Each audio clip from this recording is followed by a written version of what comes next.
For people who don't know who Tiberius Grachus was, his background and history are quite impressive. Grandson of Scipio Africanus, most unemotional mother in the world, but I am not trying to tell his story, just the relevant political stances and why his spirit might have as well possessed Trump. Let's start when his actual political career started, in a crisis that eroded the Roman Republic, and the never-resolved continuation of it eventually brought it down. What was the crisis? Well, complete ownership of political power in the hands of wealthy, selfish, unwilling to follow any laws, elite sub-establishment in form of senatorial families. Tiberius saw the plight of Romans and sprang to action. Elected by plebeians, he introduced a bill to stop the consolidation of land in hands of the early BlackRock joint venture capital. And the way to do it was already written in law, akin to how we now have antitrust laws preventing monopoly, like how we have supposed taxes on corporations, but really they don't pay a single dollar, and so on. No law works on the elite aristocratic class since the dawn of history, it seems. Tiberius, just like Trump, elected by the people in order to serve them, encountered total immediate opposition from the corrupt supposed peer, which made his reform impossible to pass. He had to resort to all the tricks in the book: threats, bribery, changing the law to be more digestible for the elite class. Nothing worked.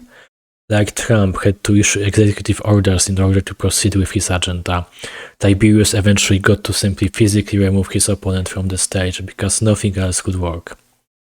Tiberius, fearing that his law would get repealed, fearing prosecution for acting outside the bound of law to forcefully push his agenda that could save the Roman Republic, attempted to get forcefully elected for the second time. Unprecedented before, as term limits were taken very seriously, by seizing the Capitol building. And no, I'm not making it up, it really is 100% the same history repeating itself. What the attempted coup brings him is death, while Trump miraculously survives to this day when I'm writing it. But whether he is really safe even as president remains to be seen. First sentence. Donald Trump wanted nothing more than for existing laws to be upheld in regards to immigration. They crucified him for it. Exactly what they, meaning establishment, did to Tiberius Grachus. Second sentence. I'm writing this on election day with the same conundrum playing across ages. Will the people win temporarily and stave off the destruction of their country, or will the insatiable neoaristocracy emerge victorious and accelerate the devouring of country's resources? Victories of both are merely short-lived ones. Aristocracy winning signifies the end of prosperity and even existence of their country, all to fit a temporary selfish desire. People's wins are always immediately fought back on, and eventually the state machine stages the comeback, often outright killing the populists. See Biden. Third sentence.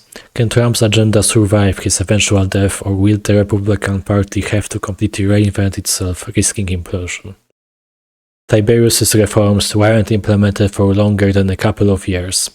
Roman aristocracy barely fared a scratch, and destroyed their credibility and city and republic, all for that little bit of land they didn't need.